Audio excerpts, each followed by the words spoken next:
नमस्कार, जेके अपडेट में आपका स्वागत है। मैं हूं अश्विनी गुप्ता। दोस्तों, जम्मू कश्मीर में अगर देखें तो लगातार टारगेट किलिंग हो रही है। कल ही 2 घटनाएं सामने आई हैं और अगर बात करें तो ये 2 मार्च को पहली घटना हुई थी। उसके बाद से लगातार अभी तक टारगेट किलिंग जारी है और ये कब थमेगी इसका किसी को कोई पता नहीं है।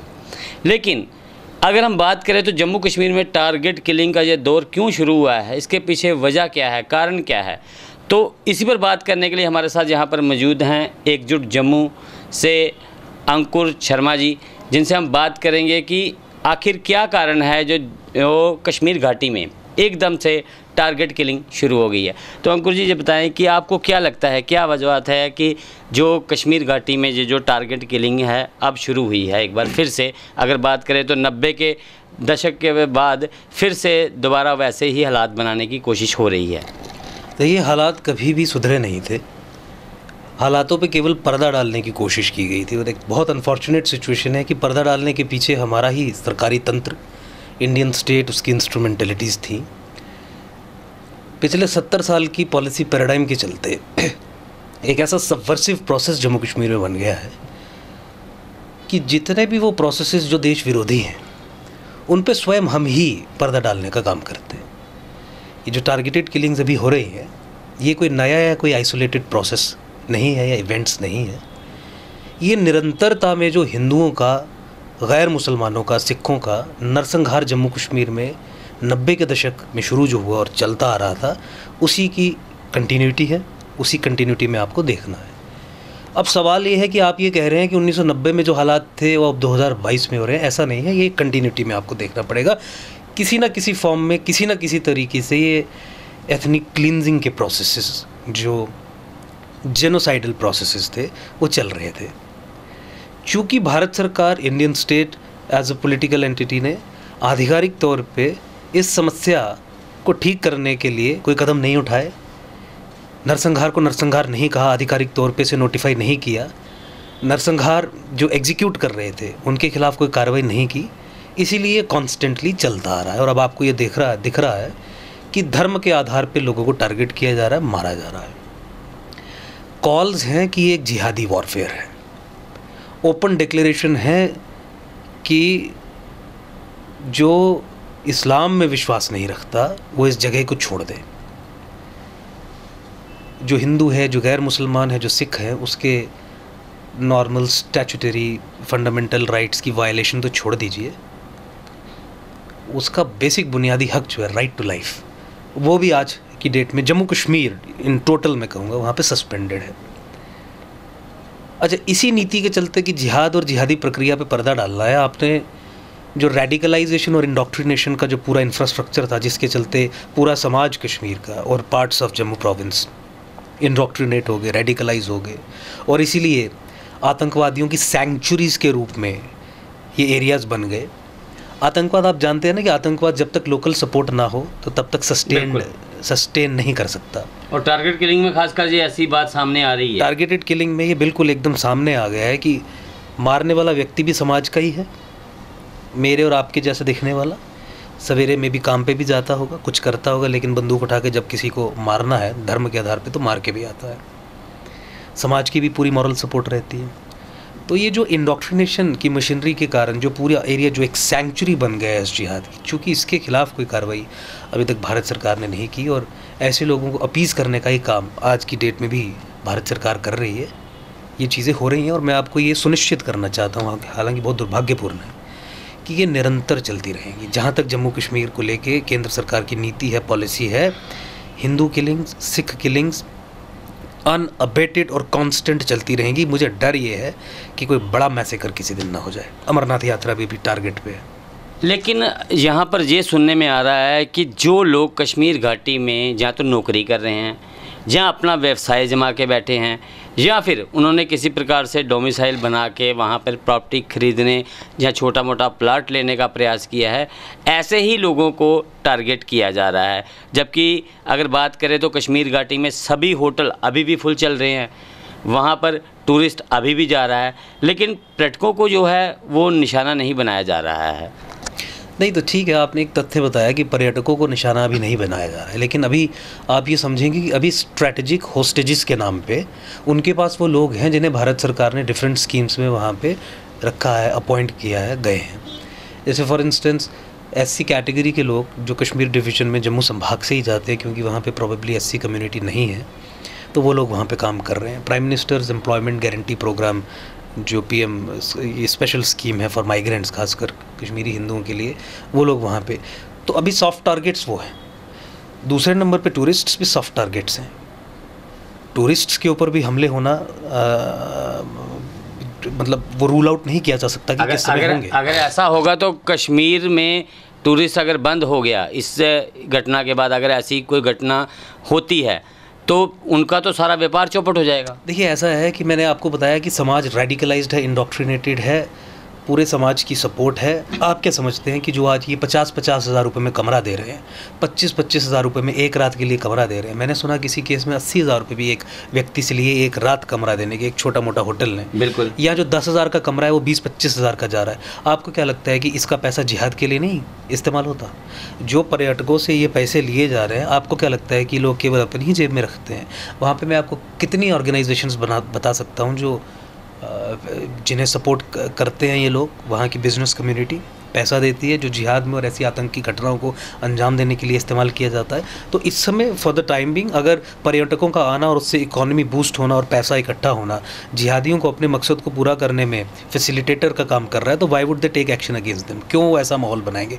अब आप ये देखिए कि भारत सरकार ही कश्मीर में टूरिस्ट आए, बड़े टूरिज्म को प्रमोट करने का काम कर रही है। कितना एक सबवर्सिव एक्ट है कि उसी पैसे से जो वहाँ पे अभी फ़िलहाल सेटल्ड लोग हैं उन्हें टारगेट किया जा रहा है। मुझे लगता है कि ये जो स्पेक्ट्रम ऑफ सॉफ्ट टारगेट्स है, जिसमें एम्प्लॉइज़, जिसमें टूरिस्ट, इसे श्रिंक करना चाहिए। भारत सरकार को एक एडवाइजरी जारी करनी चाहिए कि कश्मीर में, जम्मू संभाग में आए वहाँ पे कोई दिक्कत नहीं है, कश्मीर में कोई भी टूरिस्ट ना आए जब तक वहाँ पे हालात नहीं सुधर सकते, क्योंकि कभी भी किसी भी टूरिस्ट पे भी अटैक हो सकता है, किसी भी बस को, किसी भी गाड़ी को, किसी भी होटल को होस्टेज लिया जा सकता है। सिचुएशन ऐसी है, आज उनकी रीच ये है कि वो जहाँ चाहें, चाहे वो तहसील ऑफिस हो, चाहे वो डिस्ट्रिक्ट ऑफिस हो, चाहे वो बैंक हो, चाहे वो किसी का घर हो, अंदर जाके घुस के मारने की क्षमता रखते हैं। उनके पास नेटवर्क्स इतने स्ट्रॉन्ग और मतलब इतने गहरे हैं कि उनके पास एक, अगर सपोज कोई ऑफिस भी है तो अंदर की सारी पूरी जानकारी होगी, और जो तब तक नहीं हो सकती जब अंदर के लोग ना मिले हों।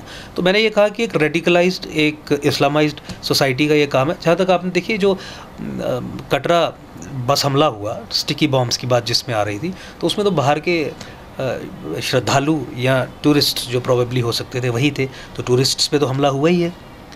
और अब आपने एक चीज़ ये देख ली कि देखिए रजनीबाला की हत्या के बाद, अब विजय कुमार की हत्या के बाद, आप एक अगर कॉमन थ्रेड इसमें जोड़ें तो टारगेट हो रहे हैं हिंदूज़, या फिर किन्हीं केसेस में सिख्स, यानी कि नॉन मुस्लिम्स। तो यानी धर्म के आधार पर टारगेट किया जा रहा है। देखिए अब जो राजस्थान से आके यहाँ पे काम कर रहा था, उसका जुर्म तो यही था कि वो हिंदू था।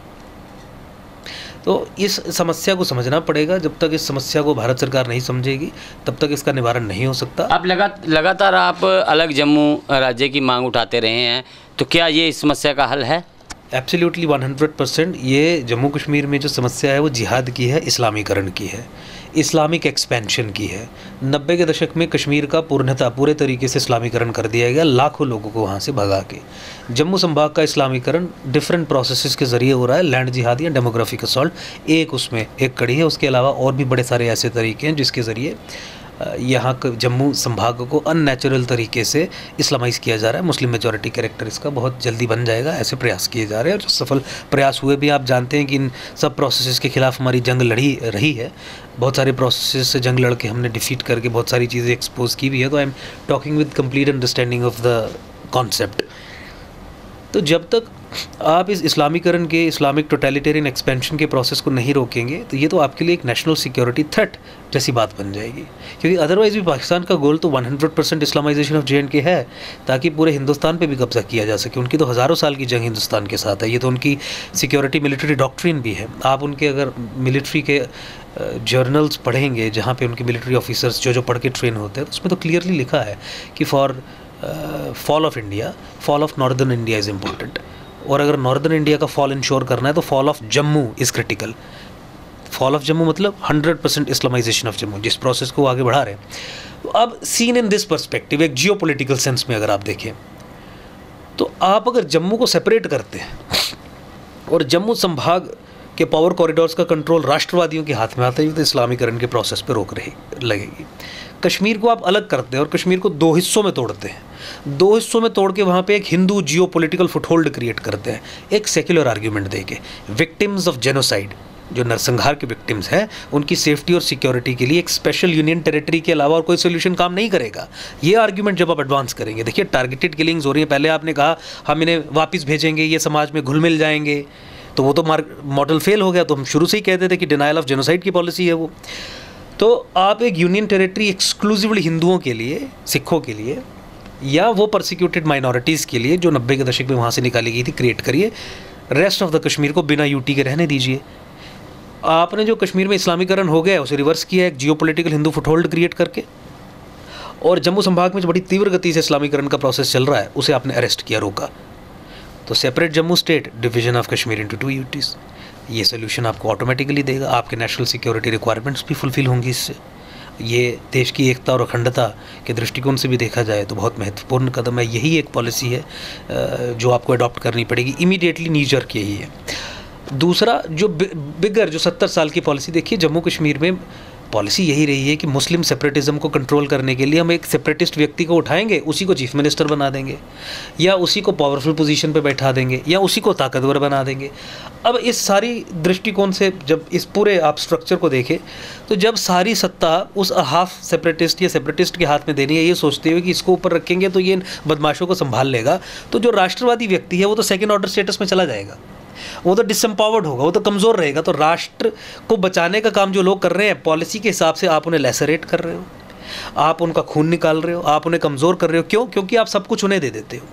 इसीलिए आपने देखा कि कश्मीर में वो मुसलमान भी जो काउंटर इंसर्जेंसी ऑपरेशंस में शामिल रहे, जो काउंटर इंसर्जेंट्स रहे, जिन्होंने आतंकवाद के खिलाफ बंदूक उठाई, उन्होंने भी ये कहना शुरू कर दिया कि हमें 2-3 साल के लिए इस्तेमाल करते हैं, जब आतंकवाद का प्रकोप बढ़ जाता है अल्टीमेटली उन्हीं के लोगों को, उन्हीं के प्यादों को, आतंकियों को नहीं लेकिन आतंक समर्थित पॉलिटिकल पार्टीज़ को, एनसी को, पीडीपी को, दूसरों को मेन स्ट्रीम करके सारी सत्ता उनके हाथ में दे देते हैं और हम पीछे हट जाते हैं, हमें तो सिक्योरिटी भी नहीं ग्रांट होती और मारे गए काउंटर इंसर्जेंट्स। तो प्रीमियम ऑन सेपरेटिज्म कि अगर आप सेपरेटिस्ट हो तो उस पर प्रीमियम है, आप ही को एम्पावर किया जाएगा, आप ही को सत्ता का सुख दिया जाएगा, आपको ही पावर कॉरिडोर्स में बिठाया जाएगा, क्योंकि उनका ये मानना है कि इसी तरीके से जम्मू कश्मीर को चलाया जा सकता है। तो ये एक डिफिटिस्ट और एक स्केपिस्ट सोच है जो पिछले 70 साल पहले, ठीक है 47 की बैकग्राउंड में की गई थी, लेकिन मुझे लगता है कि शेख अब्दुल्ला ने जब अपना असली रंग दिखाया था उस समय ख़त्म कर दी जानी चाहिए थी, लेकिन वो अनफॉर्चुनेटली चल रही है, जिसके कारण ये हिंदू नरसंहार को नरसंहार भी नहीं कह सकते, क्योंकि उससे फिर अलगाववादी सेक्शन जो रेडिकलाइज सोसाइटी वो नाराज़ होती है और फिर इनको लगता है कि हमारा उनके साथ कॉन्ट्रैक्ट खत्म हो जाएगा। तो ये बेसिकली हिंदुओं को, सिखों को, जो लोग देश के साथ है, जो राष्ट्रवादी हैं, उन्हें लायबिलिटी समझती है दिल्ली। वो समझती है कि ये शोर डालने वाले लोग हैं, ये हमारा रिश्ता इनके साथ ख़राब कर रही है, उनको नाराज़ कर देंगे, उनके खिलाफ हम सख्ती बरतेंगे तो नाराज़। इसीलिए तो अहले हदीस काम कर रही है, इसीलिए तो देवबंदी यहाँ पे काम कर रहे हैं, इसीलिए तो जमात यहाँ पे काम कर रही है।